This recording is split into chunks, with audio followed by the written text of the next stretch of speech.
The anonymous billionaire CEO walked into his own luxury jewelry store dressed like a man who could barely afford dinner, just to discover which employee would treat him like a human being. He thought he was testing loyalty. He had no idea he was about to destroy the life of the only woman who truly cared about him. The soft chime above the glass doors barely echoed through the diamond showroom, but somehow, the entire atmosphere shifted the moment Noah Kingsley stepped inside. Cold white lights shimmered across crystal display cases worth more than most people's homes. The scent of polished marble and expensive perfume hung heavily in the air.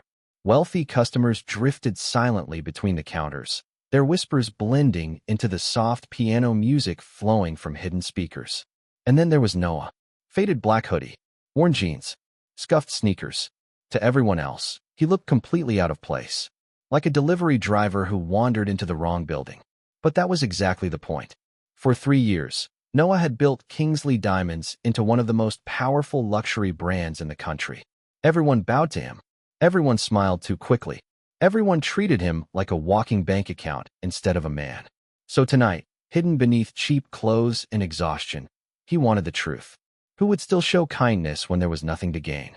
Behind the main counter, Madison Pierce glanced up from her phone. Her perfectly sculpted face twisted almost instantly with disgust. Her eyes swept over Noah slowly, cruelly. Then she smirked.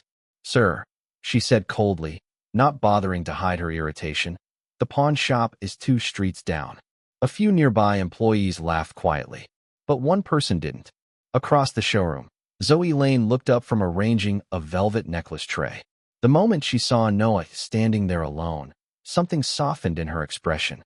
Not pity, not judgment, humanity. She immediately walked toward him while everyone else pretended he didn't belong there.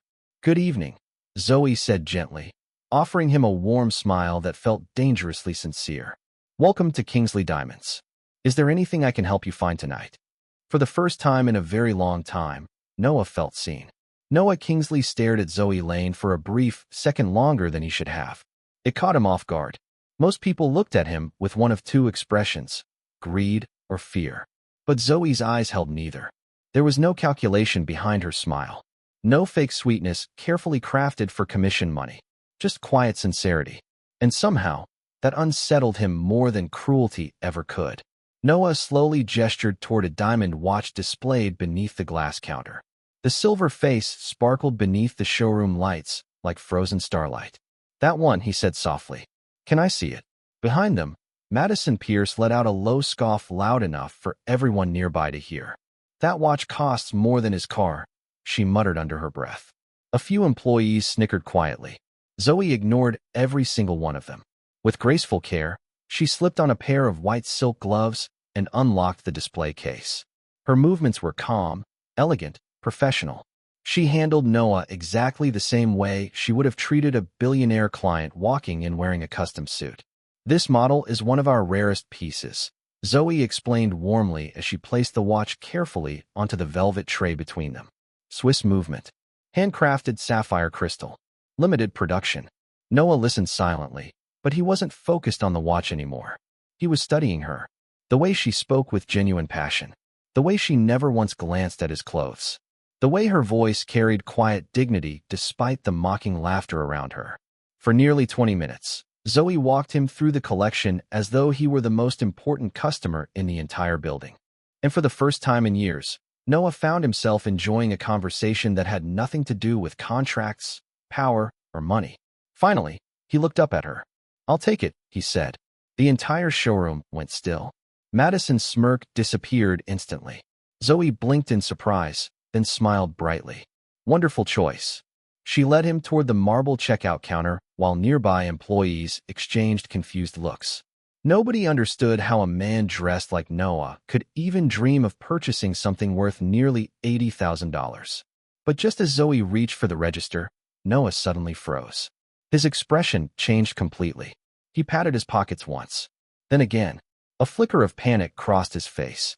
"My wallet," Noah whispered hoarsely. I think I lost it." The silence inside Kingsley Diamonds shattered instantly. Madison Pierce burst into sharp, mocking laughter so loud that several customers turned to stare. "Oh my God," she sneered, crossing her arms. I knew it. I absolutely knew it. The humiliation in the room thickened like smoke. Madison stepped forward slowly, her heels clicking against the marble floor with cruel satisfaction. You people always do this, she said loudly, making sure everyone could hear. You walk into luxury stores pretending to belong here just to waste our time and touch things you could never afford. A few nearby employees exchanged awkward glances, but nobody interrupted her. Nobody except Zoey Lane. Madison, Zoey said firmly, her voice low but controlled. That's enough. Madison turned toward her with a vicious smile. No, actually, I'm glad this happened, she snapped. Maybe now you'll stop embarrassing yourself trying to play savior for every broke stranger that walks through the door. Zoe's expression hardened instantly, but Noah noticed something else. Pain. Not the pain of embarrassment. The pain of someone who had heard words like this too many times before. Still, Zoe stood her ground. Her hands trembled slightly at her sides, but her voice never wavered. We work in customer service, Zoe said coldly. Our job is to treat people with respect, not judge them based on their clothes. Madison laughed bitterly. Respect? She scoffed. Zoe, look at him. He can't even pay for parking, and you spent half an hour treating him like royalty. Noah lowered his eyes, pretending to shrink beneath the humiliation, though guilt was already beginning to twist inside his chest. This was supposed to be a harmless test, but now it felt ugly, cruel, especially when he looked at Zoe standing there alone against everyone else. Madison leaned closer, lowering her voice into something poisonous. You know why you care so much? She hissed. Because people like him remind you of yourself. The words landed like a slap across the room. For a brief moment, Zoe went completely still. Then she slowly lifted her chin. You're right, Zoe said quietly. I didn't grow up rich. Madison smirked triumphantly, but Zoe's next words wiped the smile straight off her face. But at least I learned how to treat another human being with dignity. The showroom fell completely silent. Even the customers stopped moving. Zoe turned toward Noah again, and instantly, the anger disappeared from her expression. Only concern remained. Don't worry about the watch, she said softly. What matters right now is finding your wallet. Noah stared at her speechlessly, and for the first time since creating this entire test, he felt ashamed of himself. Zoey Lane grabbed her coat from behind the counter so quickly that even the store manager looked startled. I'm going to help him look for it, she said firmly. Before anyone could object, she turned back toward Noah Kingsley and offered him a small, reassuring smile. Try not to panic, she said gently. We'll retrace your steps together. Noah's chest tightened unexpectedly. He had prepared himself for fake kindness, for greed, for people pretending to care because they thought he had money. But this?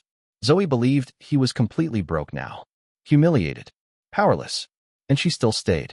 Outside, the cold night air wrapped around them instantly. The city streets glistened beneath thin layers of rainwater, reflecting neon lights across the pavement like shattered glass. Cars rushed past in blurred streaks of white and red, while distant thunder rolled across the skyline. Zoe didn't hesitate for even a second. She walked beside Noah through dark sidewalks and narrow alleyways, using the flashlight on her old phone to inspect every corner carefully. Maybe it fell near the curb, she murmured, crouching beside the street despite the dirty rainwater soaking into her knees. Noah watched her in stunned silence. This woman had spent the entire evening being mocked by coworkers. Yet here she was kneeling on wet concrete, trying to help a stranger recover something that probably didn't even contain much money. The guilt inside him deepened viciously. Because there was no lost wallet. Only a lie. Only his stupid experiment. Zoe leaned closer toward a storm drain, shining her phone light into the darkness. A strand of hair slipped loose beside her face, damp from the cold mist in the air. If your IDs were inside, she said softly, then we really need to find it. Noah swallowed hard. Zoe, he started quietly. Maybe we should stop. She looked back at him immediately. What? No, you've already done enough. Zoe stood slowly, brushing dirt from her hands. Her face looked exhausted, but her eyes remained stubbornly determined. My mom used to say people deserve help on their worst days, she said softly, especially when everyone else walks away. The words hit Noah harder than they should have, because everyone had always stayed for him, for his money, for his influence. But nobody had ever cared for him like this while believing he had absolutely nothing to offer in return. Noah suddenly couldn't take the guilt anymore. He quickly walked toward the black SUV parked beneath a flickering street lamp and opened the passenger door. After pretending to search for several seconds, he finally lifted a leather wallet into the air. "Found it," he called out. Zoe's entire face lit up with relief. And somehow, that genuine happiness made Noah feel even worse than before. Zoey Lane hurried toward the SUV, breathing hard from exhaustion. The cold wind pushed loose strands of hair across her face as she stopped in front of Noah Kingsley and looked down at the wallet in his hands. Relief flooded her expression instantly. "Oh, thank God," she exhaled, pressing a hand against her chest. "You scared me for a second." Noah forced out a weak laugh, though shame burned heavily inside him. "It must have slipped under the seat," he lied quietly. "I'm really sorry for wasting your time." Zoe shook her head immediately. "You didn't waste my time." The sincerity in her voice hit him harder than any accusation could have. Rain drizzled softly around them now, turning the empty parking lot silver beneath the streetlights. For a brief moment, neither of them moved. Then Zoe suddenly laughed. A real laugh. Bright, warm, completely unguarded. "You know," she said, wiping rainwater from her forehead. "Another 5 minutes, and I probably would have climbed into the sewer looking for it."